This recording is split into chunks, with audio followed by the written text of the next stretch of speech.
Hey everyone, this is Ethan. We are on Team 30, the final non Super Bowl team of 32 in this little analysis of teams' draft propensities. And today I will be doing the JETS, Jets. Fireman Ed imbued my mind forever. I have to give credit here. I got some help with the Jets. So if you are looking for any Jets information, you don't feel like asking me, definitely hit up Chase Rogers at Blazin37 on Twitter. He contacted me and he has really helped me with understanding some of the tendencies of the Jets, and he really knows his stuff. He also, I know he likes to play with numbers. He's played with some metrics. So he's definitely somebody who knows what's going on with the team, and he could definitely answer any questions that you have with some aspects of drafting for the Jets. Now, the Jets are a team that will be really hard to mock without having them trade up. And they, if they see a value that they want in a player who is slipping, they will go up and get him.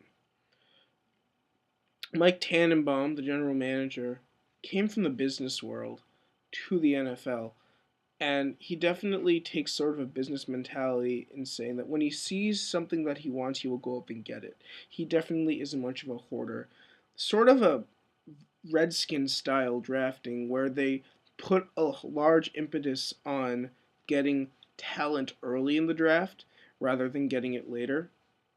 And they also use free agency very liberally, which has turned into a problem in a year where they're sandwiched in between CBA and no CBA. They have, I think, the least amount of roster players, or second. They're down there.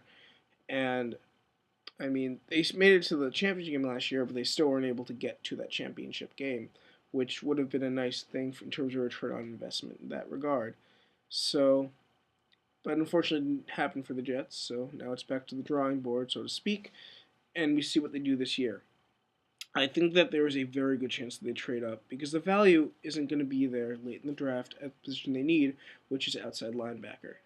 And Tannenbaum does look at needs in the first two rounds. If there is a certain position that they target and that they deem as important, they will go and take him. For example, and this is actually an example that Blazin37 brought up when he was talking to me. In 2007, the Jets, of course, traded up to get Darrelle Revis, beating the Patriots in that regard, which I also heard thanks to somebody on Twitter at Patriots Football. So he's a Patriots person. Um, when the Jets traded up to get Revis, they also needed a wide receiver really badly. But Mike Tannenbaum does not value wide receiver as highly as he does cornerback. And we've seen that a lot. The two positions that he doesn't value quite as highly are wide receiver and defensive line.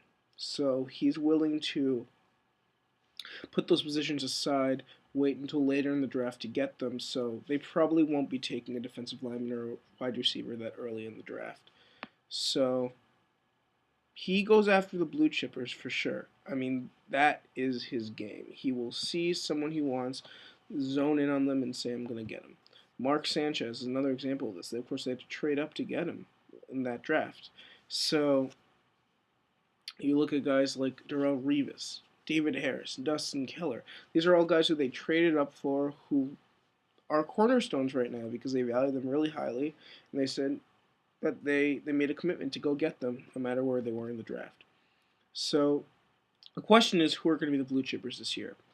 And who will the Jets trade up for? Now, there are four names that have been sort of bandied about. Rex Ryan likes his linebackers bigger. So I don't think that a sort of tweener type linebacker is going to work.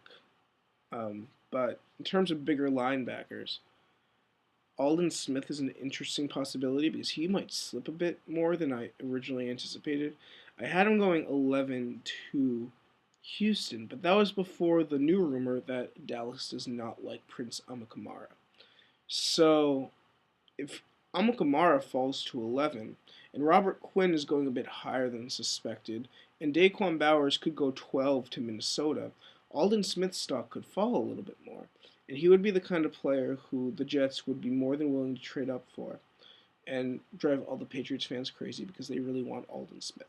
So I think that, and of course, the Missouri connection. I mean, Brad Smith is a Jet, even though he was drafted before this administration. There is some continuity there, and the Jets have taken guys from the Midwest pretty often. So I think that's definitely a possibility. And actually, I mean, um, three of the guys who they traded up for, Sean Green, Dustin Keller, and David Harris, all Midwestern players. So definitely location wise and also skill set wise, I think that an Aldon Smith trade up is certainly a possibility, especially if they want to get him before the Patriots do at 17.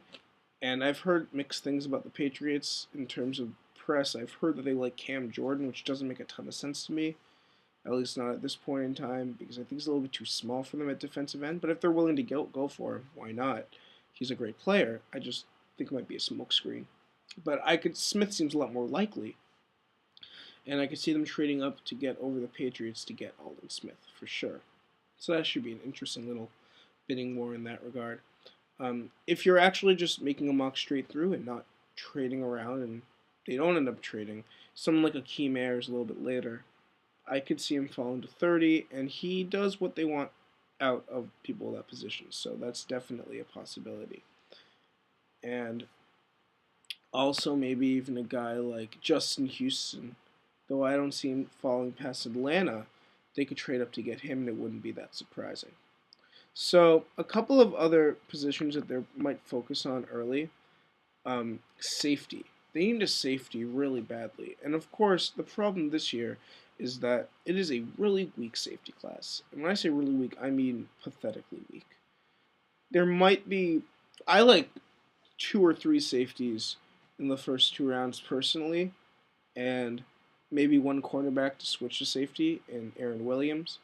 But I don't see a ton of great value for the Jets at this point at that position. Now, Raheem Moore is a guy they could trade up for in the mid-second round, and that would be pretty good value, especially since that would be like getting 2 first-round picks, because Moore would be the best safety available. He would be a first-round pick compared to any other safety's value. He's just not a first-round pick in terms of talent.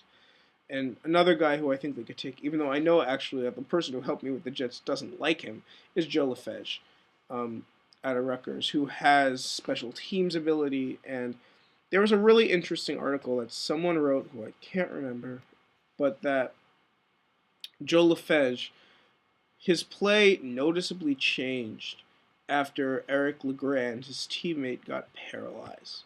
And they actually looked at the tape and they saw that he was a lot more aggressive before LeGrand got paralyzed, and he played better before LeGrand got paralyzed, and then he sort of got worse. So, I think that coming to New York, where aggression is prized, could be a really, really advantageous situation for LaFege. And I could definitely see him being an interesting pick who sort of, he has the talent of a first-round guy, but he didn't show the production there, and I think that he could eventually be the best safety in this class. There are some other safeties who they could get later, and I'm actually not going to say all of them because in the mock I am doing, there are a couple who I'm targeting. But I think safety is a definite possibility for the Jets. And another thing they love, we talked about the Midwest, a particular school they like is Iowa. They love what Ferentz does in terms of teaching guys the fundamentals. Iowa doesn't have a great class this year, but maybe Jeff Tarpinian late in the draft as a middle linebacker. He could be sort of like a special teams guy. I don't think they'll take Johnson Koulianos with all the craziness going on there. And unfortunately, I honestly can't remember any other Iowa prospects on the top of my head. Maybe Claiborne and Ballard, but they're a little bit out of their range in terms of taking defensive line guys. So we'll see how that sort of shakes out. Because Ballard could be a very good fit for the Jets, especially in that defensive scheme. And also, they like small school guys late. They may take a developmental quarterback. They have a lot of ways to go. Jets will be interesting to watch. I think they end up trading up, but we'll see what happens. So, 30 down, Super Bowl to go. We'll be done after the weekend. If you have any questions or other suggestions, feel free to tweet me at Ethan Hammer, leave a comment, and I'll see y'all later. Bye.